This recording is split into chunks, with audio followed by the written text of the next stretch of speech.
학생의 관제 동원. 학생들의 정치적인 동원. 정부는 여순 사건 당시 학생들까지 좌익 활동을 하는 것을 보고 매우 놀랐다. 때문에 학생들까지 불순분자로 간주하여 사살 명령을 내리기도 했었다. 남녀 아동까지 철저히 조사해서 불순분자를 제거해라. 일벌백계하여 모든 국민들이 절대 복종해서 다시는 이런 비행이 없도록 하라. 부역 혐의로 끌려온 여수의 여학생들의 사진이다. 하지만 정부는 여순 사건을 계기로 학생들을 정치적으로 이용할 수 있다는 점에 착안하게 되었으니 사건 몇 달 후 이런 명령을 내리게 된다. 앞으로 학생들은 학도 호국단에 가입하여 투철한 반공정신을 배우도록. 이때 학도 호국단은 단순한 사상교육을 위한 단체가 아니었다. 때로는 정부가 학생들을 통제하고 혹은 학생들을 정치적으로 동원하고자 만들어진 단체에 가까웠다. 정치적인 동원이라니 과연 어떠했길래 그런가. 걸기대회, 성토대회에 끌려다니던 학생들. 백인민의 조국 회상의 내용을 인용하자면 이렇다. 50년대 학생들은 각종 걸기대회와 규탄대회에 수시로 끌려다녀야만 했다. 뭐뭐뭐는 물러가라, 살인국회를 해산하라, 오직 북진 통일. 학교 선생들이 그때그때 다른 구호 쪽지를 들고 소리치면 학생들은 주목을 허공에 저으며 목이 터져라 소리쳤다. 뭐뭐 물러가라, 뭐뭐 해산하라. 비가 오더라도 학생들은 주어진 시위를 해야만 했다. 특히 옷이 젖고 신이 젖고 속옷까지 모두 젖게 되면 학생들은 악이 받쳐서 더욱 소리를 높이곤 했었다.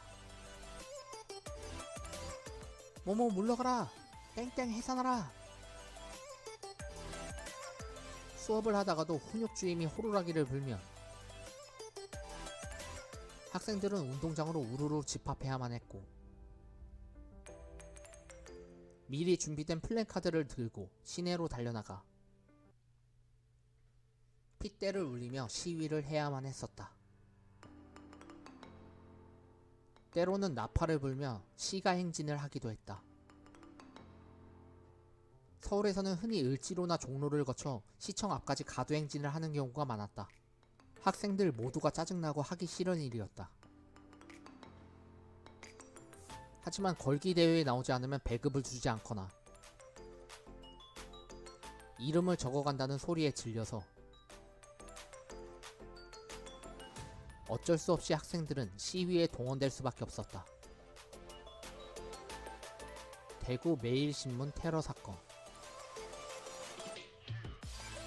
이런 세태를 보다 못한 대구의 매일신문이 용감한 기사를 날렸다. 학생들을 정치도구로 이용하지 말라는 제목의 사설이었다. 55년 9월 13일자 사설이다. 사설의 사진이다. 기사 내용은 대충 이러했다. 근래 중고등학생들의 가두행렬이 다반사처럼 되어버렸다. 학생들은 그때마다 3-4시간의 귀중한 공부 시간을 허비했다. 면학을 뒤로 한 채 시위에 가담한 학생들은 관청의 지시하에 정치적 도구로 이용되고 있었다. 하지만 사설이 나가자 곧 신문사는 보복을 당하고 만다. 자유당의 사주를 받은 깡패 20여 명이 신문사를 습격한 것이다. 이 자식들이 돌았나? 니들 빨갱이들이지? 습격으로 여러 명이 다치고 인쇄기 등 기물이 크게 파괴되었다. 이때 이해할 수 없는 건 경찰의 태도였다. 당시 경찰은 이런 명언을 남겼다. 백주의 테러는 테러가 아님. 대낮에 벌어진 일이기 때문에 범죄가 아니라는 묘한 논리였다. 불과 한 달 전에도 대구에서는 다리 밑에서 쉬고 있던 주민 15명이 갑자기 다리가 무너져 여러 명이 죽거나 다쳤던 사고가 발생했는데,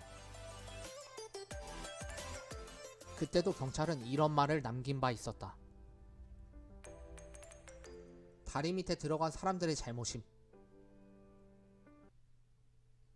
여기에 정부는 오히려 피해자인 신문사를 비판하고 나섰다. 대구 매일신문의 발언은 반국가적 행위임. 학생들의 애국적인 행동을 비협조적으로 만들려는 기만적인 태도임. 민족을 분열 이간질시키고 멸공통일에 중차대한 성업을 방해하려는 신문사는 폐간되어야 마땅할 것임. 한술 더 떠 한 자유당 의원은 국회에서 이렇게 말하기도 했다. 반민족 신문사의 테러를 한 애국 청년들에게 훈장이라도 주고 싶다. 결국 테러를 한 깡패들은 대법원에서 전원 무죄 판결을 받게 된다. 당시 검찰은 이렇게 말했다. 정부 비판이 본의가 아니더라도 결과적으로 북괴를 이롭게 하는 이적 행위라면 해당 신문사는 처벌을 받아야 마땅할 것이다.